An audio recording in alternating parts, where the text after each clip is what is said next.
Indagar, relatar vivencias, colorear los orígenes desde el presente es una apuesta permanente de Próxima Estación.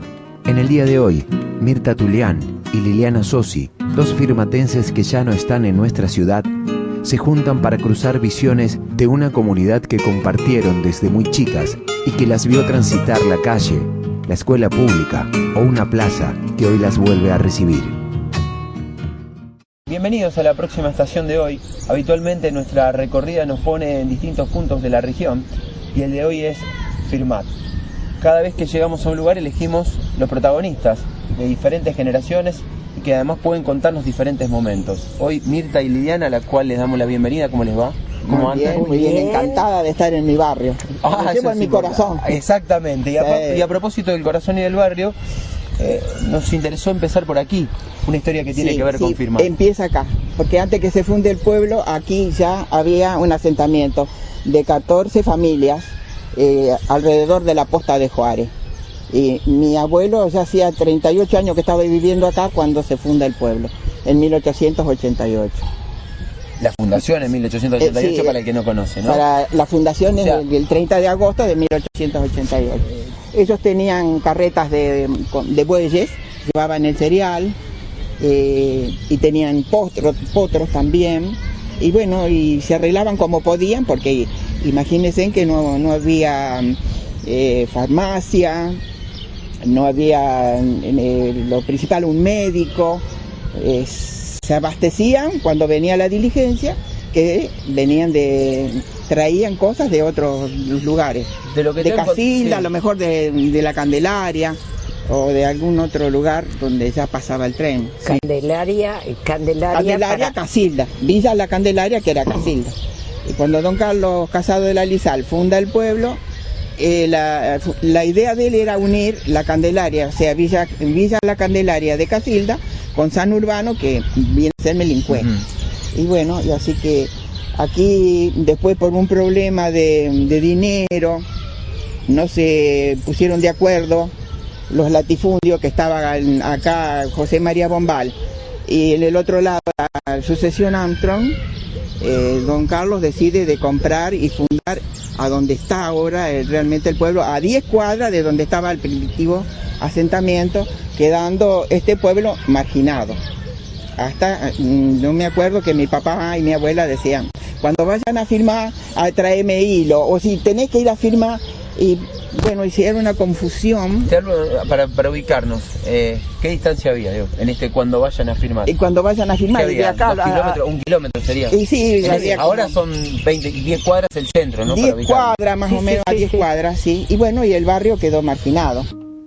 Los principios de 1900 registran en Firmat la llegada de los inmigrantes, la estación de trenes con sus idas y vueltas, las fondas que recibían a los comensales y el recuerdo de la posta de Juárez, como así también las divisiones sociales, famosa historia que marca nuestros pueblos.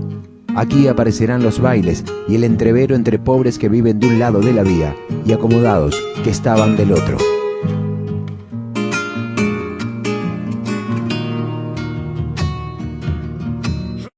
¿Qué relación, o por lo menos ya las dos pueden hablar de esto, en esos primeros años desde la fundación en adelante, qué relación empieza a darse? Nosotros sabemos de Firmat esta historia, que en muchos casos, en la mayoría de los pueblos donde pasa el tren, este lado y el otro lado de la vía. Y uno no podría quedarse alejado de esa situación para empezar a hablar de de cómo fueron construyendo la comunidad y las relaciones humanas. De acá salía la mano de obra. Los varones que ya trabajaban, ya estaban los galpones cerealeros, las mujeres servicios domésticos, y bueno, así. La mano de obra barata, hablemos bien, puestas las cosas. El hecho además es que tiene que ver con con toda una ideología y una política que después se va a cerrar con los planes de la generación del 80 en la Argentina. Es decir, tendemos una línea y ¿cuál fue la característica? Porque vos decís, se da en todos los pueblos, pero en todos los pueblos, vos si te habrás fijado perfectamente, de un lado son los pobres y del otro los acomodados. Claro, la gente que vino de allá venía allá con otra mentalidad. Firmat en particular, de allá se sentaron los gringos, hablemos de no solo de italianos, sino de los españoles, fundamentalmente. Europeos, para poner. Europeos. Con la particularidad también de que esos europeos eran lo más pobre y expulsado de Europa. Pero tenían sus perspectivas por las leyes que se habían fundado en cuanto a inmigración en la Argentina. Y le ayudaba mucho. Claro. Ahora, en Firmat, digamos, el primer reparto de tierras realmente para los inmigrantes se da a partir de 1850, cuando se fundan las primeras colonias, digamos, San Carlos, Esperanza.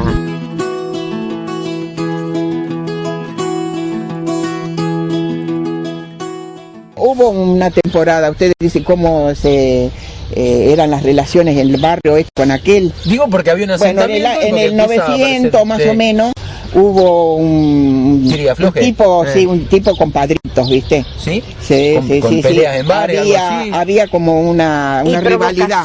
Sí. Una rivalidad, porque acá los muchachos eran de cuchillo en la cintura, con su pañuelito al cuello y su sombrero, y los muchachos del centro ya tenían otra manera de vestirse, tenían otro modo de vivir, y por ahí cuando inicio se hacían de 1900 bailes, estamos diciendo. Sí, cuando se hacían los bailes, y ahí donde ya las chicas ya entraban a competir por las chicas, y bueno, y se armaban. Pero además debe haber cada cosa que...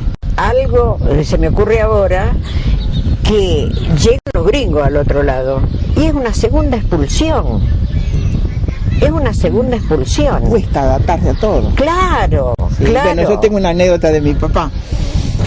Papá me contaba de que venían unos muchachos que se juntaban, eran una barrita, y querían venir, porque acá había lindas chicas, lindas mujeres, querían venir a los bailes, y no se animaban.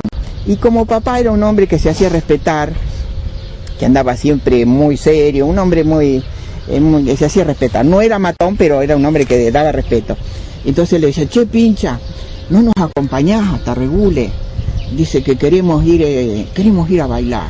Mi papá decía: bueno, los voy a acompañar. Y los esperaba en la estación ahí de trenes, que ahí estaba el galpón, ahí era el punto de partida, y él los acompañaba. Y dice: yo, muchachos, lo único que les voy a pedir, por favor, no se vayan a reír de las mujeres, es lo único que les pido. Y después, más o menos a la hora que querían, ya venía papá a buscarlo como las niñeras, y con papá al lado se iban y se portaban bien. Esa es una de las... Para que ustedes vean cómo era. Actuaba como garante tu Como viejo. garante, claro. Sí. Acá, pero vos con una condición: portate bien. En Amos de Cielo y Potro, Mirta Tulián recorre su infancia y a través de diferentes vivencias pinta los orígenes de Villa Regules, hoy conocido como Barrio Fredrickson. Hablar de una laguna en Firmat parece inverosímil, pero existió una llamada Laguna Verde. Mirta nos contará cómo era, qué encanto tenía, y un mito popular sobre un caballo enorme que podría haberla secado. Que ven ahí era toda una laguna, y había tanta grande. ¿Tenía nombre la laguna? Sí, la Laguna Verde.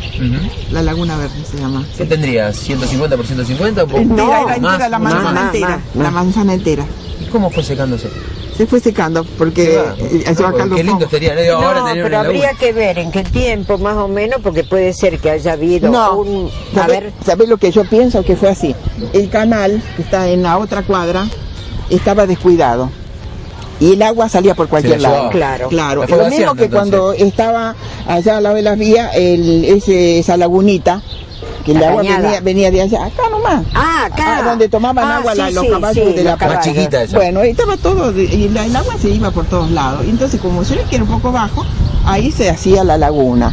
Pero ahora, gracias a Dios, ya, viste, está todo bien cuidado el canal. Y ya las aguas salen y las llevan allá cerca de la estancia de Leguilú, por allá va el agua. Entonces esto se salva de inundarse. Pero la laguna Verde tenía su encanto especial. Dicen que la secó el vallo de Chazarreta. ¿Quién era? un caballo Un enorme, caballo. que no sé cuánto, pero era un coloso. Percherón. Sí, era un vallo. Por ahí, en aquella esquina vivía el dueño. Bueno, ella andaba por acá. Suelto andaba. Sí, porque acá Claro. era todo, era Sí. todo muy Muy poca grande casa. era, o sea, El caballo era enorme. Ellos dicen que la secó el vallo de Chazarreta. Otros dicen que fueron los patos salvajes que emigraron al sur una noche, Eso ya. se la bebieron a todas. Venían atrasados. Hasta la última gota. Cansada. Entonces, las ranas que la habitaban, ¿Qué hicieron? Sí. se pusieron de acuerdo y se fueron a otro barrio que siempre se inundaba, Sí. y que desde entonces pasó a llamarse Barrio Las Ranas. Ujú. Las cigüeñas, al ver que desapareció la Laguna Verde, se fueron y nunca más volvieron. Eso sí, traen los niños cuando las parejas se los encargan. Es así termina.